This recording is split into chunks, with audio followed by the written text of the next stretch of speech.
जादुई बांसुरी और गरीब किसान। गांव में एक गरीब किसान नामक महेश अपने परिवार के साथ छोट से घर में रहता था। महेश का जीवन बहुत साधारण था, लेकिन वह हमेशा खुश रहने की कोशिश करता। उसे अपने खेतों में काम करने में बहुत संतोष मिलता था, लेकिन उसका जीवन कभी आसान नहीं था। एक दिन जब वह खेतों में काम कर रहा था, उसने एक अजीब सी आवाज सुनी। यह आवाज किसी बांसुरी से आ रही थी। महेश ने ध्यान से सुना और आवाज के पीछे जाने का निश्चय किया। वह बांसुरी की आवाज के पीछे पीछे जंगल में गया और वहां एक बड़ा सा पेड़ देखा। उस पेड़ के नीचे बैठा था एक वृद्ध आदमी, जिसके हाथ में एक बांसुरी थी।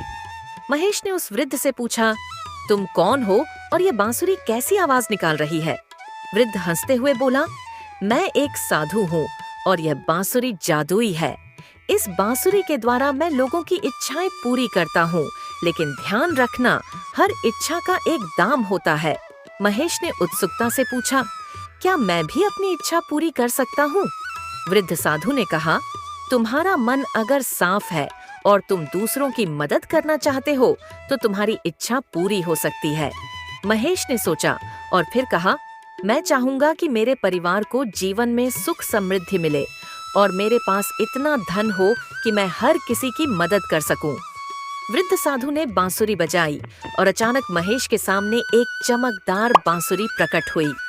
वह बांसुरी महेश के हाथ में दे दी और कहा, इस बांसुरी को बजाओ, तुम्हारी इच्छाएं पूरी होंगी, लेकिन याद रखना, जब भी तुम इसका इस्तेमाल करोगे, तुम्हें किसी की मदद करनी होगी। यह तुम्हारा कर्तव्य होगा। महेश ने बांसुरी ले ली और घर लौट आया। जैसे ही उसने बांसुरी बजाई, उसके पास समृद्धि आने लगी। उसके खेत हर साल फसल से लदे रहते और उसके पास बहुत सा धन आ गया। लेकिन जैसे जैसे उसकी समृद्धि बढ़ी, वह अपने कर्तव्यों को भूलने लगा। एक दिन महेश ने सोचा कि वह अब दूसरों की मदद क्यों करे। उसे तो अब हर चीज मिल गई थी, लेकिन जब उसने बांसुरी बजाई तो बांसुरी से एक अजीब सी आवाज आई, जैसे वह दुखी हो। महेश को समझ में आया कि उसकी मदद करने की जिम्मेदारी अभी खत्म नहीं हुई है। अगले दिन महेश ने अपने गांव के एक गरीब बुजुर्ग किसान रामू को देखा, जो कई दिनों से बीमार था और इलाज के लिए पैसों के अभाव में परेशान था। महेश ने रामू की मदद करने का निर्णय लिया।